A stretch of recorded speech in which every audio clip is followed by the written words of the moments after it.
La Galería de los Presidentes de Palacio Nacional de México fue creada en 1945 por el entonces presidente Manuel Ávila Camacho. En sus muros cuelgan los retratos al óleo de los mandatarios mexicanos desde el siglo XIX, pasando por el XX y el XXI, incluyendo a los emperadores aztecas Moctezuma Xocoyotzin y Cuauhtémoc. La colección estuvo abierta al público por un breve lapso en 2010 con motivo del bicentenario de la independencia de México. Pero al tratarse de un área protocolaria, el acervo se mantiene cerrado a las visitas. Es por eso que las fotografías que encontré, la mayoría son de muy baja calidad y por lo cual ofrezco mis sinceras disculpas. Todos los retratos de esta galería poseen un mismo formato vertical específico, además que todos van acompañados de marcos dorados casi con el mismo grosor. Son retratos al óleo y casi todos los personajes aparecen de pie y de cuerpo entero, excepto Álvaro Obregón, pero ese fue porque perdió la manita en un combate. Y también Díaz Ordaz, que aparece sentado. Hay retratos excepcionales que salen de este canon, con dimensiones más amplias, por ejemplo, el del presidente Mariano Arista, pintado por Eduard Pingret, que es una de las piezas más valiosas de la galería, o el retrato del presidente Benito Juárez, que para este análisis utilizaremos como referencia de comparación y vale la pena observar la iconografía que lo acompaña. Es un retrato póstumo, fue realizado 20 años posterior a su muerte.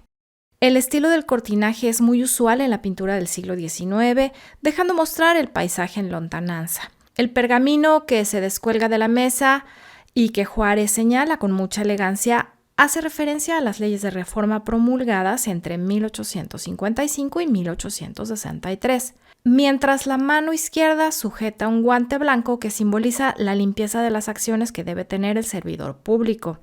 La banda presidencial que porta sobre su pecho es indispensable para representar el grado de jefe máximo conferido por el pueblo. Se hace presente una silla con el águila liberal, aunque no es la silla presidencial original realizada en 1867. Podemos también observar la alfombra con un patrón de flores de gran trabajo, y todos estos elementos nos sirven para ubicar el proceso de la historia de México y dotar a la obra de un significado más profundo. Los que ahora veremos corresponden a los presidentes más recientes del siglo XX. Se podría argumentar que debido al formato queda poco espacio para la innovación por tratarse de retratos oficiales. Juan Bandera introduce un estilo tipo impresionista más bien deslucido. Pintó varios retratos para Díaz Ordaz, los cuales eran alternados entre lo que fue la residencia oficial de Los Pinos, ahora convertido en un increíble complejo cultural, y el corredor de la Galería de los Expresidentes en Palacio Nacional. En este primero, la silla intentó ser como la silla juarista por el color rojo, pero con el águila porfiriana, que fue la silla oficial desde 1914. En cualquier caso, Díaz Ordaz fue idealizado, es decir, sus facciones eran más finas de lo que en realidad eran y que la mayoría recordamos más por haber orquestado la represión de los estudiantes de Tlatelolco el 2 de octubre de 1968. El otro retrato es de cuerpo entero con la banda presidencial. Parece emerger detrás de un fondo verde olivo del cual parecía estar escondido. Y tiene un acabado como las pinceladas del incendio del Parlamento de Turner. Este es Luis Echeverría Álvarez, presidente de 1970 a 1976 y quien fallece hace un par de años a la edad de 215 años. Bueno, muchos años. Otro retrato de Juan Bandera, haciendo notar su impronta con la pincelada de cielo tipo impresionista. Este lo representa con mayor dinamismo y quiere semejar que viene caminando hacia nosotros como quien avanza hacia el progreso con paso firme y seguro, por el medio de la maleza y de fondo el Valle de México, borrando así el impulso que dio también a la represión de 1968, la desaparición forzada, el halconazo, el sobreendeudamiento, pero va con su lema de campaña arriba y adelante. José López Portillo, presidente de 1976 a 1982, y adivina quién lo pintó. Exacto, otra obra de Juan Bandera, que al parecer tenía mucha prisa por terminar porque solo medio terminó de la mitad para arriba. Para mi gusto, esta es la pintura más fea que hay. dura, acartonada, de pobre factura, mal hecha por donde quiera que lo veas. Si el fondo lo quiso simular como un infierno, está muy bien logrado. Como sea, Juan Bandera lo representa con el puño derecho, cerrado, sobre la Constitución, como demostrando aquel viejo dicho de no me va a temblar la mano. Quiso defender el peso como un perro y terminó pidiendo perdón y llorando en su informe de gobierno. A los desposeídos y marginados, a los que hace 6 años les pedí un perdón que he venido arrastrando como responsabilidad personal.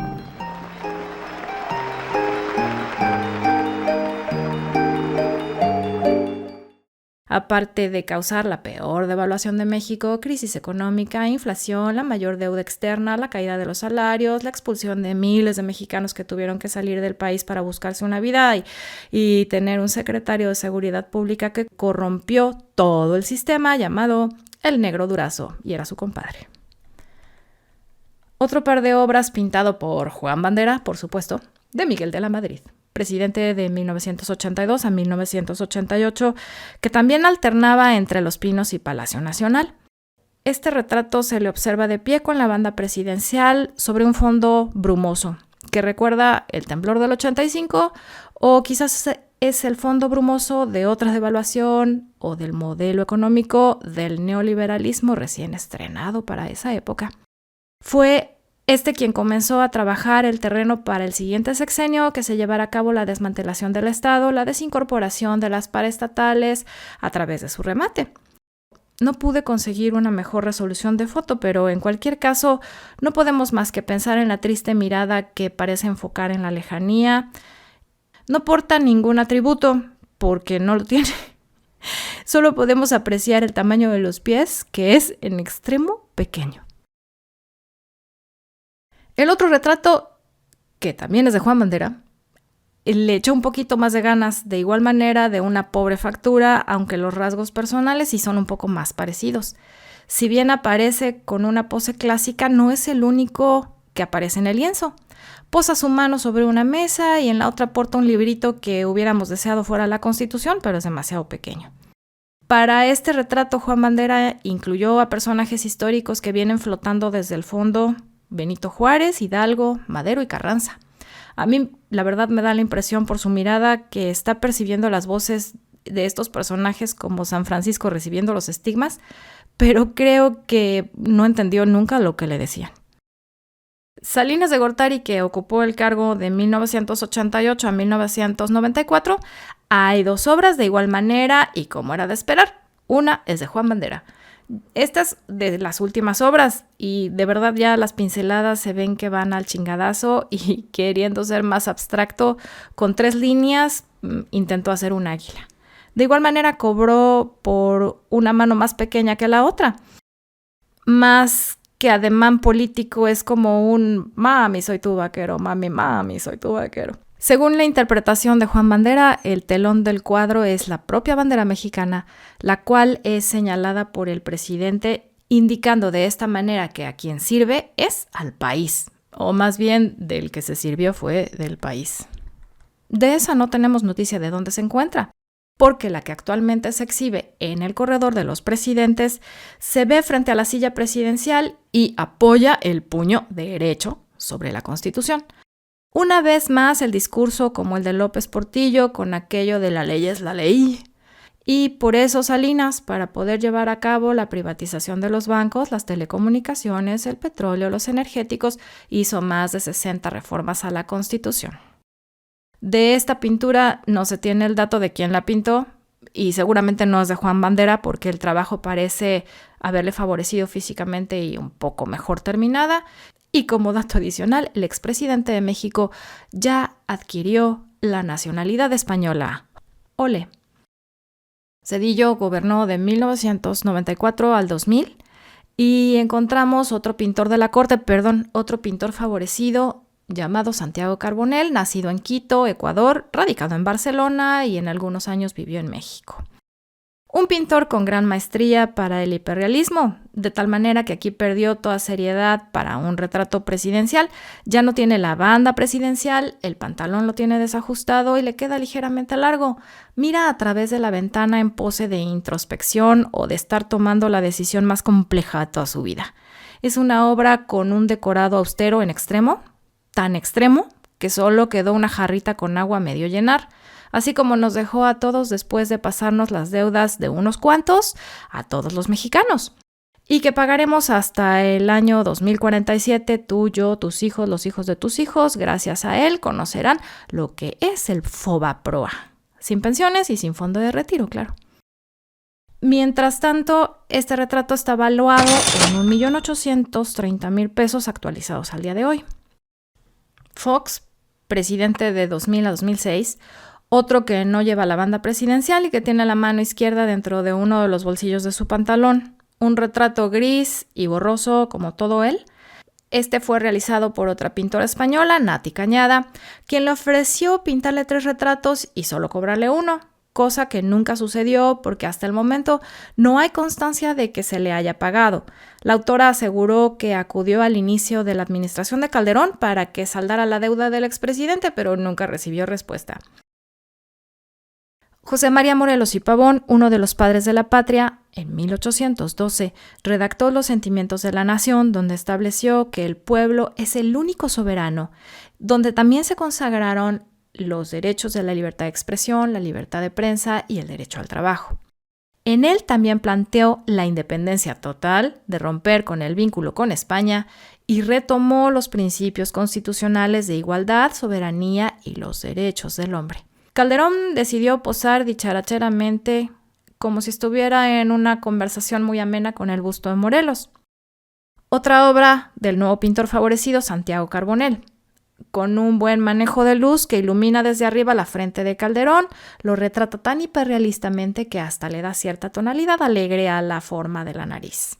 Lo cierto es que el espurio está reflejado de cuerpo entero, con su procacidad, cinismo, inmoralidad, y no hay nada en esta obra que nos recuerde al ABC, el palazo en el avispero, el aumento a la violencia, el fraude electoral. En el muro de Facebook de Santiago Carbonell hace constar que, abro comillas, muchas veces como artista tienes que hacer cosas que a lo mejor no son muy de tu agrado y te cuestan mucho, pero son gajes del oficio, cierro comillas. Aunque seguramente está muy feliz con lo que cobró, porque al que le costó mucho fue más bien al erario público, pues la obra fue dada de alta como uno de los bienes inmuebles que adquirió la presidencia, y su valor de adquisición como parte de un paquete de 3 retratos que pintó Santiago Carbonell tienen un precio actualizado de 3.738.000 pesos. Peña Nieto, quien gobernó de 2012 a 2018, eligió el despacho presidencial para su retrato y fue realizado por la primera mujer mexicana en pintar un retrato para la Galería de los Presidentes, llamada Carmen Dolores Chamí. Pero previo hubo una sesión fotográfica sobre la cual se basó la pintora y la realizó el sobrino nieto de Frida Kahlo. Aunque sabemos que lo de ser artista no se hereda, pero el mame de la fama y sobre todo los conectes que debió tener le ayudó al fotógrafo para que Peña posara con su copetazo. Es curioso que detrás de él se haya elegido representar una sensual cariátide tallada en madera que quizás era la justicia, pero ya sin balanza y sin venda en los ojos, completamente descarada ante la sociedad del espectáculo que tanto apreciaba Peña Nieto. En una misma verticalidad y casi completando el mismo ademán, posa como todo un dandy con su pluma Montblanc, así como que te repito el lema de mi campaña, se lo firmo y se lo cumplo, jurando guardar la Constitución que casi se le cae, como la banda presidencial. De una nitidez y manufactura de gran calidad, casi le creemos lo que quería decirnos, de no ser porque terminó su mandato con menos del 20% de credibilidad y aceptación. No está tan fácil rastrear el dato de cuánto costó la obra, solo podemos poner en la mesa que la fotografía oficial presidencial de inicio de sexenio costó en ese entonces, entre pruebas, retoques y montajes, 1.6 millones de pesos. Solo la foto. Repartirlos a cada dependencia, ese es otro cuento. La discusión filosófica de cuánto puede o debe valer una pieza de arte es una discusión necesaria, porque habla de la relación entre el circuito creador, mercado, espectador, consumidor, pero no la resolveremos hoy aquí. Lo cierto es que ahí están estos cuadros que costaron muchísimo dinero y si los suspicaces se atrevieran a preguntar, bien podríamos parafrasear a Wilde y decir que hoy en día la gente sabe el precio de todo, pero en realidad no conocemos el valor de nada.